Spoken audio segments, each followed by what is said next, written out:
గోపాలగిరి చెర్లపాలెం గ్రామాలు తన రెండు కండ్లు లాంటివని TPCC vice president Jhansi Raja Reddy అన్నారు. మహబూబాబాద్ జిల్లా తొర్రూరు మండలంలోని చెర్లపాలెం గ్రామంలో నిర్వహించిన ఎంపీటీసీ క్లస్టర్ సమావేశంలో ఆమె ముఖ్య అతిథిగా పాల్గొన్నారు.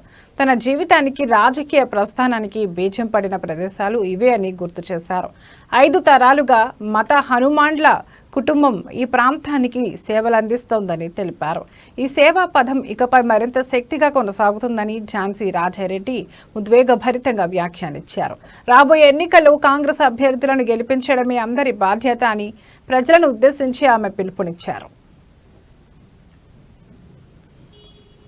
ఆనాడు నుంచి ఈనాడు కూడా మీకు ఏది కావాలన్నా మీ తోడే ఉంటాం, మీ వెనకే ఉంటాం. మీకు తప్పకుండా ఏ సేవలు కావాలన్నా అందిస్తాం. కాకపోతే ఏంటంటే మీకు ఏమి కావాలో అడగండి, అంతేగాని మాకు అడగకుండా మా ఆడ చేయట్లేదని అనకండి. ఎందుకంటే నిన్నగాక మొన్న హనుమాని టెంపుల్ కూడా మీరు అందరు కట్టించుకోవడం జరిగింది. దానికి కూడా మీరు డేట్ పెట్టుకోండి, దానికి తప్పకుండా గొడ్రాయి కూడా వేపిస్తాము. ఎందుకంటే చాలా మంది అడిగారు ఏమనంటే మేము చుట్టాలను పిలుచుకుంటే 2 చోట్ల ఎట్లా పిలుచుకునే మా మేడం 2 కలిపి ఒకసారి చేయమన్నారు.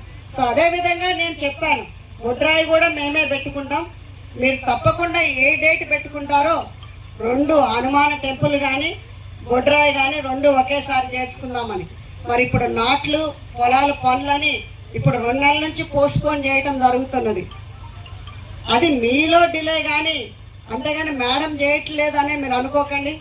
ఆనాడు నన్ను కోడలుగా ఎట్లయితే మీరు ఆదరించారో మరి అదేవిధంగా నా కోడలైనటువంటి యశస్విని ఎమ్మెల్యే గారు యశస్విని కూడా అదేవిధంగా మీరు కోడలుగా ఆదరించి మీరు ఓటేపించుకోవడం జరిగింది. మరి ఓటేసి 50,000 ఆల్మోస్ట్ 50,000 మెజారిటీ తోటి గెలిపించుకున్నారు. మరి అది మీ అభిమానం, మీ ప్రేమ మేము మా కుటుంబం పైన మేమన్నటికీ మర్చిపోంది. ఎప్పుడు కూడా గుర్తుంచుకుంటాం. ఎప్పుడు కూడా చెర్లపాలెం అంటే ఒక స్పెషల్ ప్లేస్ లాగానే ఫీల్ అవుతుంది మా కుటుంబం ఎప్పుడు కూడా. అదొకటి మీరు ఆలోచించాల్సి.